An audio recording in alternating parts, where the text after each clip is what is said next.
यदि श्यामा श्याम की मिल गई जिस उपासक को प्रगट सेवा, तो समझ लो कि उसको निकुंज में पूर्ण सेवा का अधिकार प्राप्त हो गया है, तब यहां सेवा मिली। हमारी बात मान लेना, यह महापुरुषों की बात कहते हैं। श्यामा श्याम की सेवा में रुचि हो ही नहीं सकती यदि श्यामा श्याम ने स्वीकार ना किया हो। जब कोई हरिवंश शरण हुआ, रसिक शरण हुआ, तो हमारी प्यारी जू प्यारे जू परस्पर बैठकर तत्काल निश्चित करते हैं उसकी सेवा कि ये निकुंज में आएगी, कौन सेवा करेगी, क्या सेवा, इसका क्या नाम होगा, क्या रूप होगा। उसी के अनुसार उसको यहां सेवा में रुचि होने लगती है। बोले हमें सबसे ज्यादा चंदन घर्षण में रुचि, हमारी चंवर डुलाने में रुचि। ये श्यामा श्याम आपको चाह रहे हैं कि आप चंवर डुलाएं, श्यामा श्याम आपको चाह रहे हैं कि आप गाएं, श्यामा श्याम चाह रहे हैं कि आप द्वार पर खड़े रहें। ये सब सेवाएं श्यामा श्याम चाह रहे हैं और निश्चित किया तब आपको सेवा मिली, मान लीजिए। पर सेवा में एक अनन्य निष्ठा होनी चाहिए। अगर आप श्री जी की सेवा कर रहे हैं और आपके पास कोई प्रिय मिलने वाला आया है, तो आपके नेत्र नहीं जाने चाहिए। सेवा से हटकर नेत्र गए, इसका मतलब अभी सेवा में प्रीता नहीं। गुरुजन आ जाए तो श्री जी को विराजमान करके खड़े हो गए, वो इतना धैर्य रख ही नहीं सकते, तुरंत आपसे कहेंगे आप सेवा में लगिए, क्योंकि वो जानते हैं सेवा का महत्व। और अन्य कोई प्रियजन आया है या कोई बहुत से बड़ा लाभ का विषय है या बहुत से बड़े हानि का विषय है, सेवा से आंख नहीं हटानी चाहिए। इतना महत्व सेवा में देना चाहिए कि जिस समय हम सेवा में हैं उस समय फिर ना किसी की सुननी है, ना अपनी बोलनी है, ना हमें नेत्र देने हैं और ना हमें सेवा रोकनी है, चाहे कुछ भी हो जाए। अब ये निष्ठा पकड़ लो तो अभी माया पर विजय प्राप्त कर लोगे। बड़े महापुरुषों ने सेवा सुख के लिए अपने सर्वस्व का समर्पण कर दिया। श्री आस्करण जी महाराज नाम के महाभागवत हुए हैं, जो अपने लोग नाम कीर्तन करते हैं श्रृंगार आरती के बाद। हाँ, आस्करण मधुकर जयमल नृप हरिदास जन दासा, ऐसा आता है। तो आस्करण जी के, हाँ, आस्करण मधुकर जयमल नृप हरिदास जन दासा, ऐसा आता है। तो आस्करण जी के इष्ट श्री राधा मोहन जो थे, इन्होंने विचार किया कि राजकाज में हर क्षण कोई न कोई जब सेवा में बैठते तो राजा, तो आप ये सलाह, ये सेवा, ये सब बंद कर देना चाहिए। जिस समय हम श्री जी की सेवा में है उस समय अन्य कोई वार्ता नहीं, अन्य कोई नहीं, बस उन्हीं के रूप गुण का चर्चा करते हुए। अगर हम सेवा में हैं तो उनका चर्चा का तात्पर्य है पद गुनगुनाते, जिस समय की जो हम सेवा कर रहे हैं उस समय के पद गुनगुनाते हुए या उनकी रूप माधुरी में चित्त लगाए हुए सेवा में। इससे बड़ी कोई बात नहीं। यदि सेवा मिल गई श्री जी की तो आप ये समझ लीजिए कि आप श्री जी के पास जाने का पास मिल गया आपको। बड़े बड़े महापुरुषों ने कहा भजन करना, साधना करना, ये सब हो सकता है, लेकिन प्रभु की सेवा में अनुराग, गुरु की सेवा में अनुराग, संत सेवा में अनुराग, समाज सेवा में भगवत भाव से अनुराग, ये बहुत कठिन बात है। ऊर्ध्वबाहु विरोमेश न कश्चित शृणोति में, धर्मादर्थश्च कामश्च किम धर्मम न सेव्यते। भगवान श्री कृष्ण द्वैपायन व्यासदेव जी कहते, मैं दोनों हाथ उठाकर कहता हूं, मेरी बात सुन लो, मान लो। सेवा से सब प्रकार की संपत्ति प्राप्त हो जाती है, जो चाहिए आपको, लौकिक पारलौकिक। हाथ उठा के कहता हूं, मेरी बात मान लो।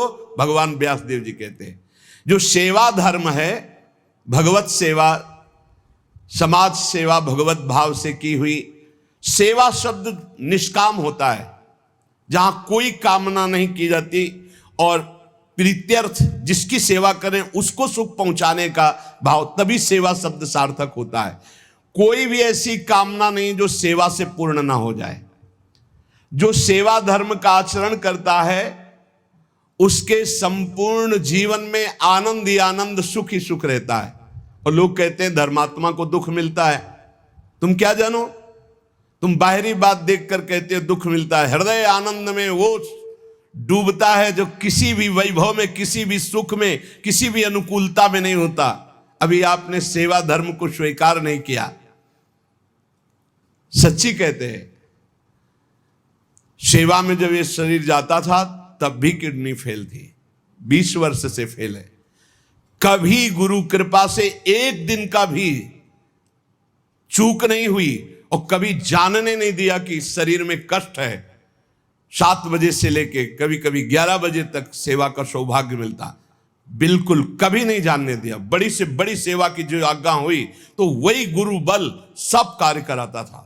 कहीं सेवा में कभी ऐसा में नहीं, जब सेवा के बाद आए तो भले लेट गए, फिर सामर्थ्य नहीं रही भिक्षा भी मांगने की, पर जब सेवा में गए तो एक अपार सामर्थ्य गुरु कृपा से आ जाती थी। सेवा में एक अद्भुत सामर्थ्य है। समस्त कामनाओं के बीज, वासनाओं का नाश करने की सामर्थ्य भगवत सेवा में है। श्री आस्करन जी ने अपनी सेवा को सुरक्षित रखने के लिए, ये नरवरगढ़ के राजा है। राजा को बहुत से कार्य होते हैं, पता नहीं किस समय कौन सी राजकीय व्यवस्था के लिए आवश्यकता पड़ जाए, तो ठाकुर सेवा में एकाग्रता की बहुत आवश्यकता होती है। पत्रावली तो सिर्फ पत्रावली पे ध्यान है, इधर उधर नहीं तो पत्रावली बिगड़ जाएगी, वो पत्रावली मानी नहीं जाएगी आपकी। भोग लगा रहे हैं तो सिर्फ एक एक कवल पे ध्यान है आपका। बैठे हैं, प्यारे जू कैसे पा रहे हैं, हित सजनी जू कैसे पवा रहे हैं, प्यारे जू कौन सी पदार्थ की तरफ देख रहे हैं, लाडली जू कौन से पदार्थ की तरफ देख, पूरी भावना में उससे डूब। श्रृंगार तो श्रृंगार कर रहे हैं, स्नान तो स्नान, मतलब सेवा में पूरी तन्मयता आवश्यकता है। अगर तन्मयता नहीं तो फिर बिगड़ जाएगा। तो नरवरपुर ताको राजा नरवर जानो, मोहन जू धरिए सेवा नी के करी है। घरी 10 मंदिर में रहे चौकी द्वार, पावत न जान को ऐसी मति हरी है। पर्यो को काम आए अब ही लिवाए ल्याओ, काहे पृथ्वीपति लोग कान में न धरी है। आई फौज भारी सुध दीजिए हमारी, सुनी बहु बात टारी परी बात कर भरी है। मनुष्यों में श्रेष्ठ आस्करण जी ये नरवरगढ़ के राजा थे। इनके ठाकुर का नाम राधा मोहन जो था। ये प्रेम पूर्वक उनकी सेवा में कोई विघ्न न हो इसलिए 10 घड़ी तक का कठोर आदेश दे दिया था।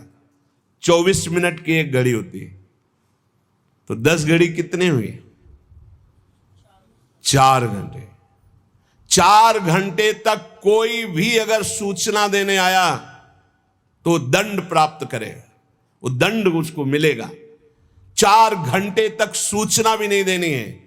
जिस समय वो राधा मोहन जी की सेवा में गए तो द्वारपाल खड़े हो जाते थे, कोई भी अंदर प्रवेश नहीं करेगा। किसी भी तरह की कोई विपत्ति आ जाए, आग लग जाए, फिर भी सूचना नहीं देनी है। 4 घंटे सेवा में ये शिक्षा लेनी चाहिए।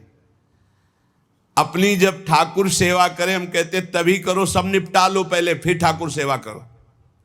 ऐसा नहीं है कि जल्दी जल्दी तुम्हारा चित्त कहीं लगा हुआ है। अगर घर गृहस्थी में हो तो हम कई बार एकांतिक में बोल चुके हैं, पहले अपने पति पुत्र की तैयारी कर दो। उनको ऑफिस जाना है, उनको विद्यालय जाना है, सबकी तैयारी कर दो, जय जयकार करके उनको पवाओ।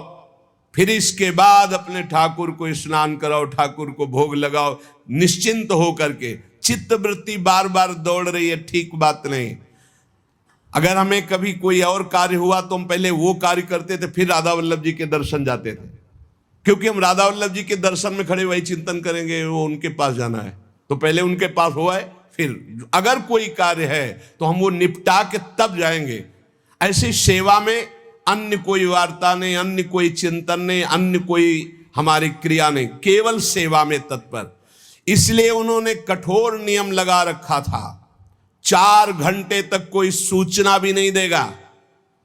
और आप मंदिर में राधा मोहन जी को 4 घंटे स्नान कराना, श्रृंगार कराना, आरती करना, फिर आरती करके भोग आदि सब करके फिर दंडवत करना। दंडवत के बाद जब प्रसाद चरणामृत लेकर उठते तब कोई बात हो तो बता सकते हैं। वो भी बात जब श्री जी की चिक डालकर बाहर निकले, बात हो तो बता सकते हैं। वो भी बात जब श्री जी की चिक डालकर बाहर निकले। उस समय द्वार पर चौकीदार बहुत सावधानी से कोई भीतर न जाने पावे। देखो, महापुरुषों से हमको शिक्षा मिलती कि हम कैसे ठाकुर सेवा करें। ठाकुर जुगल किशोर हमारे, इनकी सेवा हम कैसे करते हैं। आप 4 घंटे एकाग्रचित होकर केवल सेवा में ही डूबे, बड़ा सुख मिलता है। जब अपने श्री जी सौभाग्य दिए थे सेवा करने का, तो जैसा श्रृंगार करने के बाद जब दर्पण दिखाते थे तो रोना आता था। अपने प्रभु को श्रृंगारित देखकर जो हृदय में सुख मिलता है, रोम रोम आनंदित हो जाते थे। कभी कभी 2-2 बजे दोपहर तक बैठे फिर भिक्षा मांगने जाते थे। श्रृंगार करने के बाद पद सुनाओ उनको, फिर उनकी रूप माधुरी देखो। भक्तों के नेत्र अलग होते हैं तो प्रभु उनका रसास्वादन भी अलग ही करवाते हैं।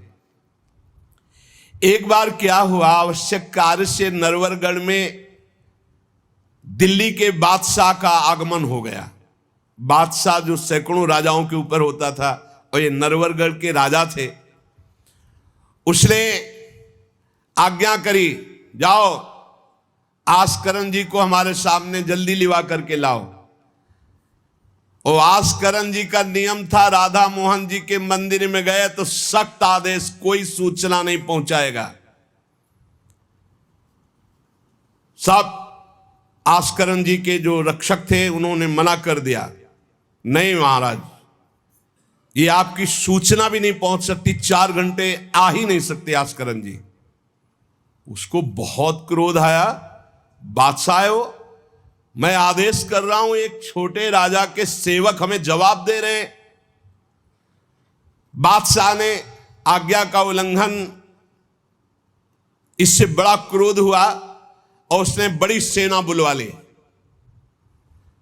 और सेनापति को आदेश किया कि जाओ बोल दो, नगर का नाश करवाना चाहते हो या हमारी आज्ञा का पालन करना चाहते हो।